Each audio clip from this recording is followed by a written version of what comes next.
Live diri sa DYHB, straight to the point, ang foremost nga advocate sang aton sini nga sugar industry kag congressman sang Quinto Distrito sang Negros Occidental, Congressman Dino Yulo. Congressman Yulo, this is Radyoman Johnny Bigay kag Radyoman Serge Santillan. Maayong aga, Congressman. Good morning man Simo. Radyoman SM Johnny, no? Kag of course sa kay Radyoman Serge kag labi na gid sa mga tagpalamati naton sa probinsya, maayong agas tanan. Sa pag nagsugod na ang galing, Congressman Dino, kag sa inyong pagtantyar, ang aton production output may pagsaka bala o kung maganubo ini siya? Well, that's good news, no? Sa pronouncement sang SRA nga magasaka ang aton production for this year, no? Kabaluman kita nga we have been steadily declining. So the fact that masaka siya would be of course good news, no? Kasi kailangan maglagas kita sa consumption side naton. So mga 5 million metric tons or mga 500,000 metric tons sa Congressman Dino, ini nga dugang sa aton production output. Ano ang mangin epekto sini sa supply sang kalamay, lokal nga kalamay sa merkado? Well, of course, silingan natin, no, it could improve our supply side, no. Kabalo naman kita sa nagligad, no. We were only in the almost 1.8 million level, no. So I think siguro kung magsiling of 2.73% ka increase, no. That's about 50,000 more, no. So makahit na ta sa mga almost 1.9 level, no. Okay. Kaya man from 1.79 kuno sa nagligad ang ilang nga tantyar basi mga 1.84 million na metric tons kita, Congressman. So di ini bala magakaulugan nga hindi na kinala ng gobyerno import sang kalamay, Kong Dino? Of course, no, kabaluman kita Radyoman Johnny, essentially driven kita sa demand side nato, no. Ang what is the requirement, no, tinakita naton sang nagliligad, of course, no, may ara sang daw mga revenge spending, no. So whether it will continue this particular year, no, because after 2 years of hiatus under the COVID, of course nakita nimo ang nagsilirayad to sa COVID nagbalalik, no, particularly sa masiling kita, no, sa travel and leisure, no, kay didtong dako nga amo ng driver, no, main driver sa aton consumption. So whether it will continue, of course, will depend, number one, no, sa aton economic condition as a whole, no, sa aton nga pungsod. If the uptrend continues, then definitely it will also affect ang aton demand side. If not, basi magplato lang kita. So kung may increase sa aton demand side, may increase man sa aton nga production side, Congressman Dino, so inevitable hindi gyapon mapaiway o malikawan ng posibleng importation, Congressman? Balukati Radyoman Johnny sa agriculture, no, masiling kita subong mag-forecast kita way pa man kita kabalo kung ano giman ang ultimate output. It's too early in the day for us to make any conclusions, no. We barely pila pa lang, no, almost pila pa lang kadlaw galing naton, although on the upside, no, medyo taas ang starting naton, no, in terms of katambi sa kalamay naton, no. So I think the delay, no, sa pagsigurado nga September 1 ang masugod ang tapas as somewhat contributed to this, no, nga inang mas pataas ang aton nga kalamay, no, ang katamison niya. So again, no, these are positive signs, no. Ang ato naman nga demand side, no, kabaluman kita sang problema subong sa pagkabilugan na silig nato, no. Mataas ang gasolina, mataas ang bugas, no, mataas ang iba naton nga prime commodities, no. So ang pamangkot, will people be spending on travel and leisure? Would the people be still spending on food, no? Kay ti amo ni sa nasiling naton kay na ang isa sang main driver sang aton consumption. Okay. What about ang presyo, Congressman Dino, kumpara sa nagligad nga milling season kag subong kumusta? Well, of course, no, we we live with the assurance no by SRA nga there will be sila gapon sa level sang 3,000 no.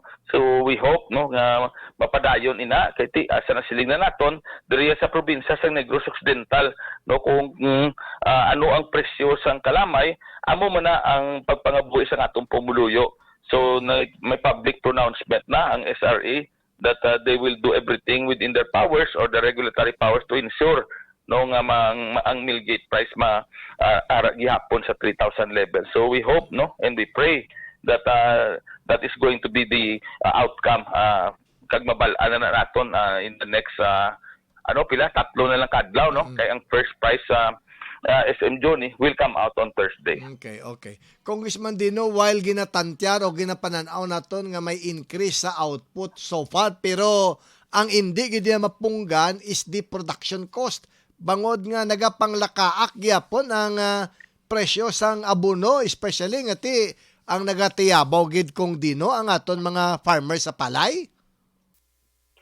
At makita man nato no after nga no halin sang if you look at the 3-year history from 800 pesos sa unang aton abono nagsaka sa as high as no na naog na siya sa mga 1-2 level which and then subong naman inang consistent naman ang pagsaka ati sa liwat no sa mga tagpalamati naton basta gani magsaka ni ang presyo sang gasolina kag krudo gaupod man ang pagsaka sang presyo sang abono. So double wami ni saton nga mga farmers no not only in sugar but all those which are essentially no driven ang logistical supply sa fuel.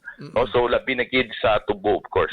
So anong mga interventions nga dapat timuon sa aton gobyerno Congressman Dino nga bisan pa paano maka bulig-bulig especially sa subsidiya sa fertilizers? Bauti tani ko may subsidiya no but whether ang isa ka main problem siguro sa gobyerno no sa executive department at this particular time we are already sa September no which is the tail end of the isa ka fiscal year naton no so whether it is enough they still have money to subsidize no ang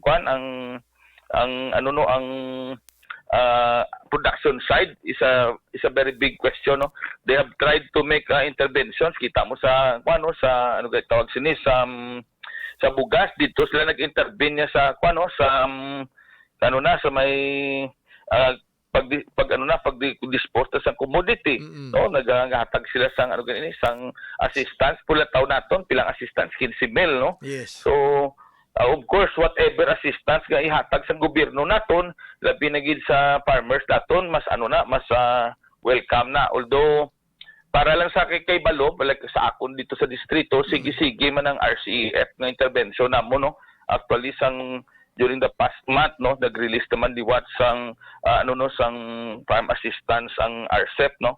So this is not present of course no in the sugar, but this will help us in effect because ato naman ang nagatanom sang Humbay no sa ikalima nga distrito almost nagatanom man ina sang tubo. Okay. Oo. Speaking of the 5th district Congressman Dino, may mga lugar man sa 5th district nga inigo sang baha kag bagyo nga siguring anong mga assistance na nga napanagtag naton sa mga nangin apektado nga pumuloy especially mga mangunguma. Medyo gamay kami naging kaluyan kami sa Ginoo medyo lang masyado lang ang naigo lang sa amon gamay nga shore area no ang mga madasig nga pagsaka sang tubig pero madasig man nagpanaog no so hindi kami masyado no I don't think it will even affect our production side sa kalamay. Congressman Dino, on the other hand, it was a promise. A few more weeks no nga of course magmalabala ng mga duta nato no para maka nga mag-init makabulig na iya sa aton nga purity sa atong kalamay. Okay. On the other hand, Congressman Dino, may promisa si Senate President Mig Zubiri sa nagbisita siya diri nga siling niya comes December kundi pag-i-veto ang NIR kuno mangin isa nakakalaye Congressman. Well, pati makita no sa promisa sa Senate President nato no and we hope no finally it becomes a law no because amo na ni ginahulat no ti sa amo no na part sa House of Representatives natapos na yan namon ang mayor namon no, nga ulubrahon nga ipasar namon. So as early as last year no gipasar na sa house no. So we hope no nga we will now be able no to see the the dream become a reality no. So but of course no damo man sa naga-champion dito sa Senate no. Particularly sa nasilig mo na di Senate President no ara man si Senator JB no taga diri man sa aton nga who is the chairman of the Committee on Local Government who also made the commitment no, but of course kabalo kita no this still may sa Senado grabe na yang discussion no but we are confident that ma-hurdle na nato ng challenge. September, next month, October na, Congressman Dino, it's budget deliberation time na, no? So, importante, hindi lang siya mapasar, kundi mabutangan siya budget. So, dara sa Kamara de Representante, nga sa diin, dara nagasugod ang tanan nga mga appropriations, anong assurance na to nga bisan pa paano maambunan budget si NIR next year? Nakabutang dalo sa transitory provision naton for the time that the NIR becomes a law, dito na makuha pundo sa DILG no para na mapaglagan ang ang birokrasya sa bago nga Rio no. And thereafter no kung natapo sa next succeeding budget season, di masulod na siya sa one particular new region. Sing ano ang makuha na ton nga budget sa DILG sa temporaryo niya sini nga budget, Congressman Dino? Of course, no, kapareho lang siguro pag-transition natin sa nagligad, no? Okay. Like for example, transition, let's say assuming lang, Rajuman, SM Johnny, no, we transition sa November, no? Or sa for next year, no? Or whatever pa, masugod kita, no? Like sa nagligad sa pag-ubra sa aton NIR, nagkuha lang to sa existing birokrasya sa gobyerno, no? And then ang mga kulang-kulang, tiyan mo na magpakuhaan sa DILG. So example, no, butang kita DNR, no. So sa unang nagfunction sila sa DNR, ang mga assistant RD na to, no, amo tong nag-OIC para sa new region. Amo man natabo sa DPWH, no. Dito lang anay nag-opisina sa Dumaguete yadto ang aton nga mga assistant regional director, no, among naging acting OIC nga regional directors naton. So I think we can live with that, no, as we are preparing for the next budget season. Sige. Congressman Dino Yulo, sir, salamat nga madamo sa mga time. Good morning. Salamat, Kong. Madamo mga salamat sa imo, SM Johnny, no. Kag of course sa tanan ato tagpalamati mga agas tanan.